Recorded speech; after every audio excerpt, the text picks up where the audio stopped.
Welcome back to Class Firearms, guys. Jason here, and welcome to episode 2 of the personal build series. So you guys saw Brandon's in episode 1, the Grizzly build. This one's mine. This is my baby. This is my rifle. There are many like it. And of course, you can buy it just like this if you want to, but this one's mine. Diving into what it actually is, it's an MCX, it's an 11.5 MCX Spear LT. So I actually upgraded from the Virtus, which was the second generation, to now the third generation of the MCX platform. So its predominance and what the MCX is known for being a powerhouse, right? It really does mimic the AR-18 style firearm, would it be in the dual guide rods on this inside, everything captured, piston-driven goodness, but then really getting into driving home the weight savings on the new platform. So this being 11.5, of course, getting all the extra FPS I can possibly get without getting too long, perfect for a CQB, truck gun, small applications, something that I can run and gun with ease without having all that added barrel length. So let's start out from tip to butt like Flannel Daddy does, and we'll work it out that way, okay?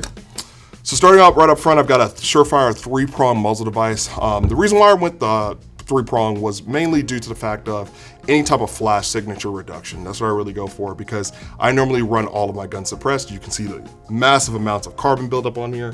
Of course, running with that RC2 on here. This thing is a powerhouse. Of course, tried and true, always does it justice, and just is a really good overall can for keeping the signature down and noise signature down as well. So that's what I really went with. This can has over 27,000 rounds on it, and still keeps on going, and I still have yet to have it serviced or anything. I just cleaned it recently this year for the first time ever, so there you go. Running on back to my illumination. I believe that if it gets sights, it gets lights, and that's kind of the mantra I've always been with. So I've got the Surefire 300 Pro light, but this one actually has the vamp head on it. A lot of people ask why the vamp head, because you actually cut down on lumens when it comes down to that. That is very true, but the way that this head is designed, it actually focuses the output to make it look a little bit brighter, but the main reason why is because I actually do a lot of stuff at night. So I have the option to either run white light, run IR light, or to completely lock it out if I need to. So people may ask, well, why do you want to lock it out? If you ever taken a class or run nods or done anything like that, white light ND is actually a horrible thing, especially when you don't need it. So I want to try and alleviate all of the pain of that, so I can have that lockout feature if need to, if I'm spazzing out on my buttonology, right? Moving on back, this PEC box or LAM or however you want to call it, this laser aiming module. It is the Wilcox Raid XE. Now, if you don't run night vision, if you just want to flex, I hear you, you don't really need it. This is a very costly PEC box. I mean, it really is. North of $2,500. Again, you don't need this. This is just an added bonus. But again, I run a lot of night vision, so it is my bread and butter when it comes down to it. Again, all the options available to run it in strobe mode, run it in IR flood, laser, all this stuff to get positive PID on targets in the absolute pitch black is what's needed. Running on back to my switches. Now, obviously, the reason why I didn't talk about this because I wanted to talk about it in the switch buttonology of what it is.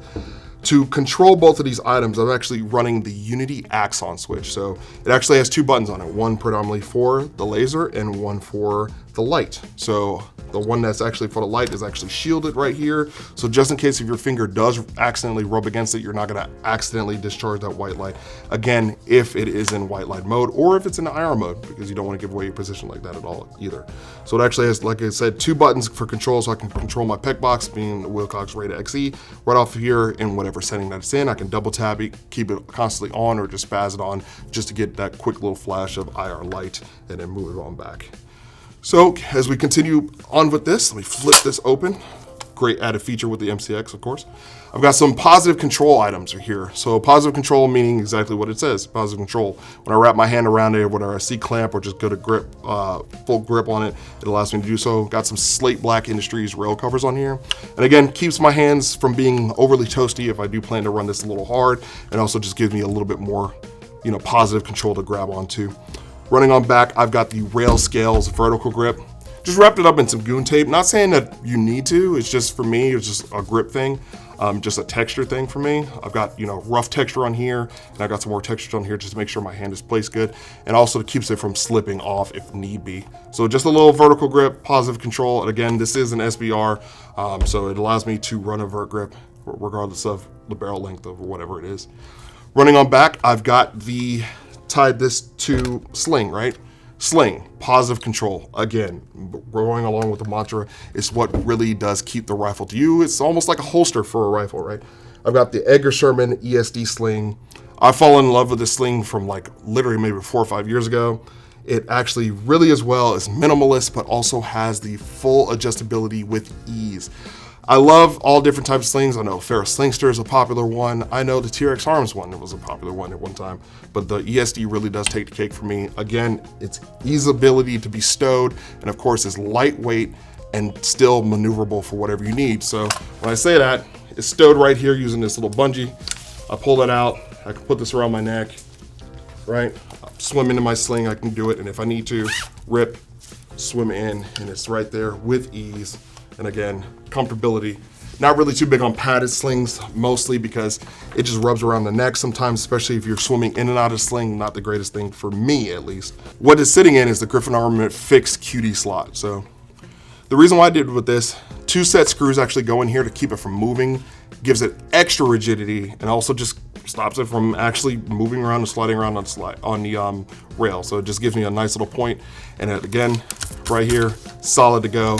Fits that sling perfectly, and it just gives me more maneuverability to keep it right here at the middle part of the receiver, and then in the butt plate to give me, it's a 2-point sling, but gives me a 1-point sling feel, if that makes any sense. If you know, you know. A lot of guys run it from point A or all the way on the rear point and then front point, but then I noticed that with me and my long arms, it actually just kind of hinders me, so I try to keep it almost like a 1-point sling, but it's still a 2-point sling rolling back. All right, moving on back to the optic system. Of course, this is how you're aiming, this is how you're getting that target picture, the target sight, alignment, all that jazz. But I'm sitting in the Romeo XT Pro. So when I first actually started out this whole build, my inspiration was actually the MCX Seesaw.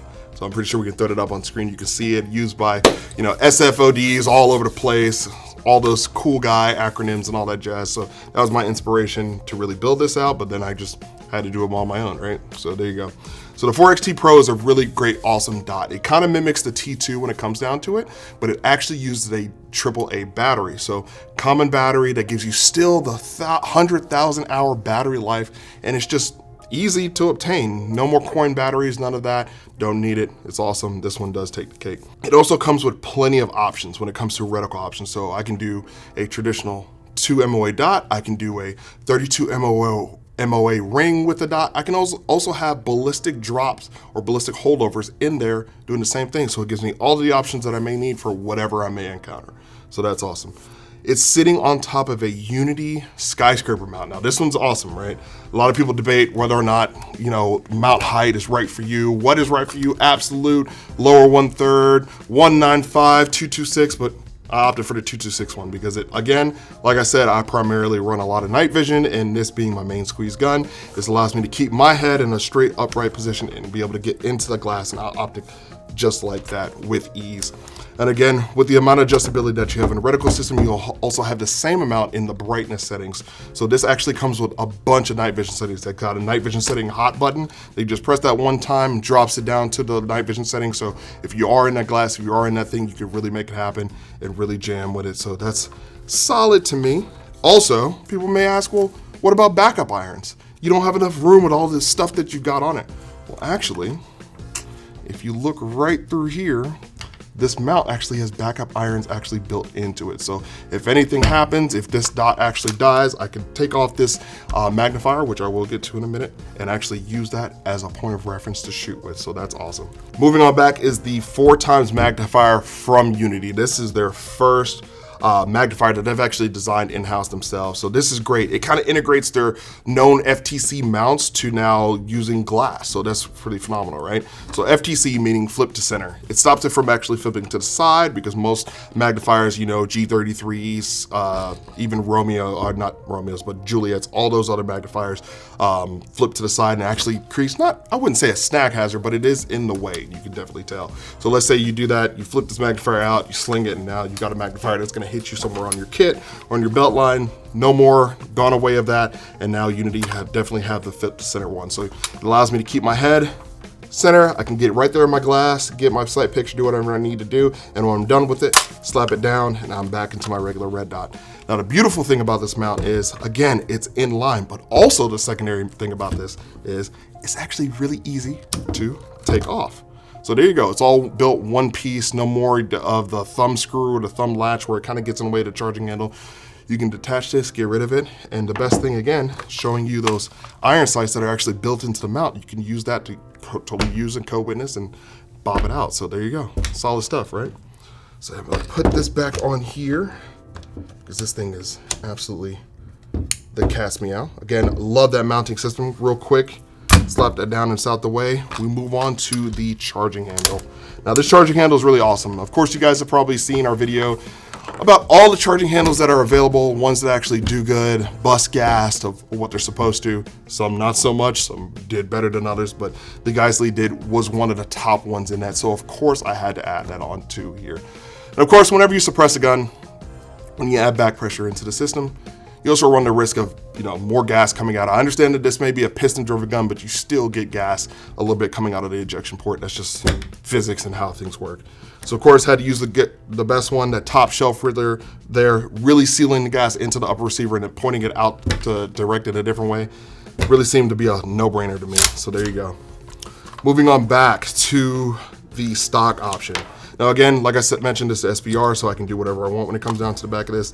Most of the MCXs that you see, especially the LT lines, come with normally like a skeletonized stock. Now, those can be great at times, right? But with me and my long arms and my length of pull, I need something with a little bit more adjustability when it comes down to it. And I need a little bit more rigidity when it comes to my shoulder pocket, whether I'm just, you know, barefacing it now or whether I'm in kit. So I chose to get the more M4 style buffer tube. So there it is.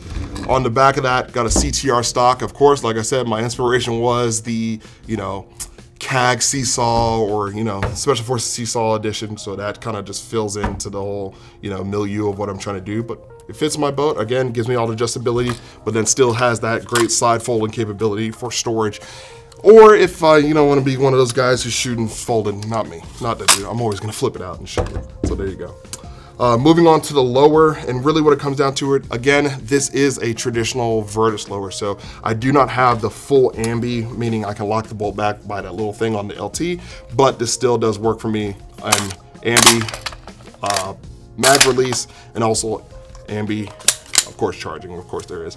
I do have the first generation MCX grip on here. Now, I love this angle. I love what I've done to it. I've wrapped 3 Ranger bands and then wrapped also goon tape on that. So it gives me the squishiness that I need for like any like long shots. If I need to post up on something, I can get there and really squish down on and really take away that parasympathetic movement in my finger and it's really get what I need to for an accurate shot. And also it just works. And then I've also added on to the magwell, because this thing's awesome, this HRF Concepts funnel magwell. This thing is absolutely awesome for what they do. HRF Concepts makes a bunch of stuff, whether it be for MCXs, for Radiants, for regular Arrow stuff, for regular Colt M4. It doesn't matter, you name it, they've got you covered. Whether it be AMD devices, whether it be blocking out for kill flashes, whether it be, they've got all of it. Any type of added thing, HRF has got you covered. So that pretty much wraps up my 11.5 MCX build. Now, again, this build series is all about our personal stuff. You know, the things that I put on here actually predominantly I use all the time, especially night vision. Like I said, that's what I really run all the time. And it's just something I like. It works for me, it's lightweight, it's simple, and it does the job that I needed to do. So guys, tell me what you think about it. Do you think I added too much on here? Pretty sure somebody's gonna say that. Did I go crazy? Did I go ham? Or is this a, and again, stuff comes to you at no cost to you, so that's great. So guys, we appreciate your business. God bless, and we'll see you guys later.